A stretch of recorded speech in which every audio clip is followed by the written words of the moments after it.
আসসালামু আলাইকুম রহমতুল্লাহ বারাকাত। Good evening. আমি ইতিহাস মডেল বলছি। আমার ভিডিওগুলো এডিটিং ছাড়া, যার জন্য কিছু ভুল ত্রুটি ঠিক দেয় এবং কিছু রিভিউ করতে হয়। গত ভিডিওতে বলছিলাম যে আওয়ামী লীগ যে গল্পটা করছে যাবৎ সেটা অনলি 40 বিলিয়নের, কিন্তু তারা লোন নিয়েছে তার 4 গুণ 160 বিলিয়ন। অর্থাৎ এই টাকা দিয়ে 4টা পদ্মা ব্রিজ, 4টা মেট্রো রেল, 4টা থার্ড টার্মিনাল, বিআরটি এরকম 4 গুণ করা যেত। কিন্তু এই মানে তার 1/4 দিয়ে এর গল্পে তাদের গল্পে থাকা যায় না। এই গল্প নিয়ে তারা বড়াই করতেছে, করতেছে যে কি বলে এটাকে আস্ফলন যা করে আসলো বা করতেছে আর কি সেটা। কিন্তু এর ইম্প্যাক্টটা কি সেটা একটু দেখুন। এবার কিন্তু এটা তো আওয়ামী লীগ পারতই না।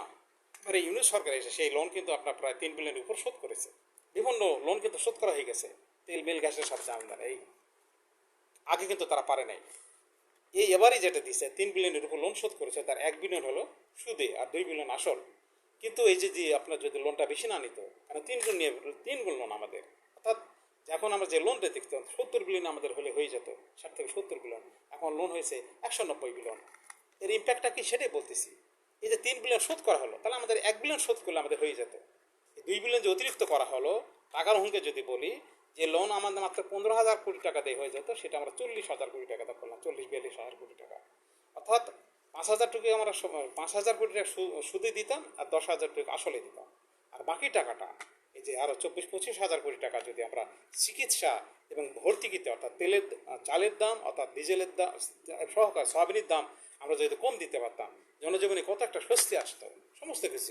আর ডিজেলের দাম কমাইতে পারলে ভাড়াটা সব কমে আসতো। সর্বদিক দিয়ে একটা সুখ শান্তির ভিতরে বজায় করা যাবে, কিন্তু সেটা তার কোনোদিন সম্ভব হলো না। আওয়ামী লীগের ভাইয়েরা কিন্তু বড়াই করেই যেতে, আস্ফালন করেই যেতেছে। আমার এই ডাটাগুলো সমস্ত রেকর্ড ভিত্তিক, আমি কোনো কথা বিষয় ভিত্তিক ডাটা নেই কথা বলে আপনারা যাচাই বাছাই করে দেখবেন, এরপর শুধু আস্ফালন আর করেন না। আর আমি যে একটা থিম নিয়ে চলতেছি যে আমাদের যে টাকা পাচারের কথা কম করে দেখানো হয়েছে, এই 3 গুণ টাকা পাচার হয়েছে, সেটা কিন্তু চলে আসবে। যেমন আজকে 120 বিলিয়ন ধরার কথা বললাম, গ্যাস এবং সরি এটা কি ক্যাপটিভ এবং সারে প্রায় 45 বিলিয়ন, এই 165 বিলিয়ন হলো।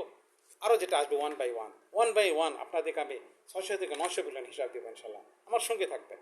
আর আস্ফালন করেন এই জন্য, কারণ আওয়ামী লীগ ভাইদের বলি, বিএনপি সবাই যারা আছেন, এই আপনারা কিন্তু দেশের খুব একটা ক্ষতি করেন, যাই করছেন অশান্তি করছেন বটে, কিন্তু অর্থনৈতিক ক্ষতি আপনাদের দ্বারা হয়নি। ক্ষতি করেছে সচিবরা, আমলারা, কিছু রাজনীতিবিদরা।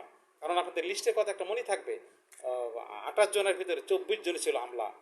এদের ধরতে হবে। ঠিক আছে, এই পর্যন্ত কথা রাখি আর কি, পরবর্তীতে আরও কথা হবে ইনশাল্লাহ। আপনাদের সহযোগিতা কামনা করি। আল্লাহ হাফেজ।